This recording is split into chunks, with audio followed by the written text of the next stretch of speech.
I still want to get back to your original words that he cannot remain in power. Can you help us understand, you have more foreign policy experience than any president who has ever held this office. Whether those are your personal feelings or your feelings as president, do you understand why people would believe you, as someone commanding one of the largest nuclear arsenals in the world, saying someone cannot remain in power is a statement of U.S. policy? And also, are you concerned about propaganda use of those remarks by the Russians?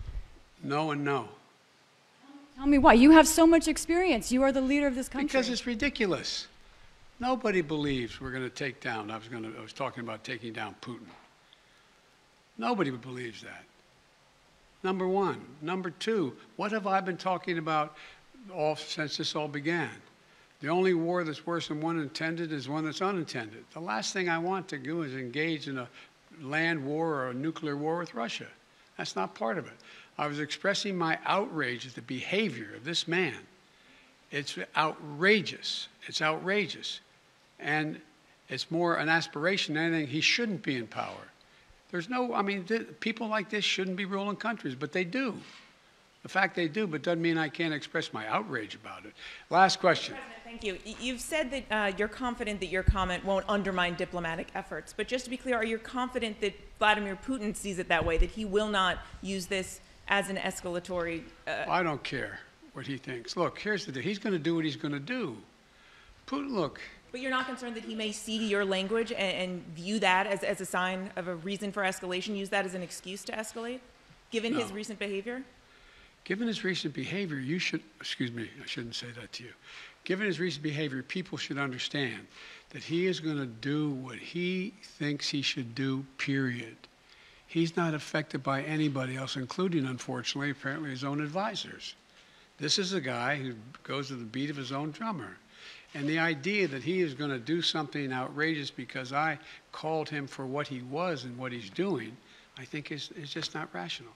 You didn't say whether you'd meet him again. Would you meet with President Putin ever again? It depends. No, it's not a question of the question is there something to meet on that would justify him being able to end this war and be able to rebuild Ukraine?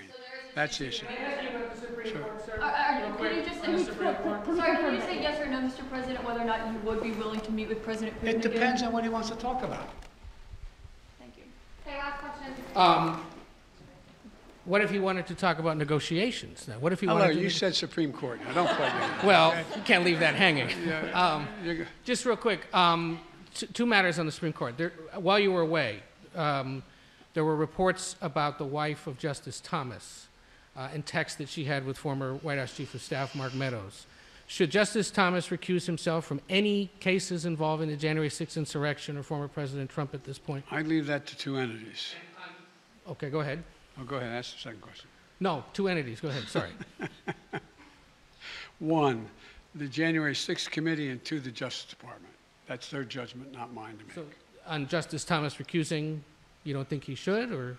I said that. I told you those things get into legal issues. That in fact, I told you I would not tell the Justice Department what position to take or not take, and I'm not going to instruct the Congress either. And did you get any chance to watch much of the Judiciary Committee hearings I didn't get a last chance to week? see any of it, unfortunately. The fact that Republicans were questioning Judge Jackson on matters like former sentences related to child pornography cases or the definition of a woman, does that, as the former chairman of the Judiciary Committee, make sense to you?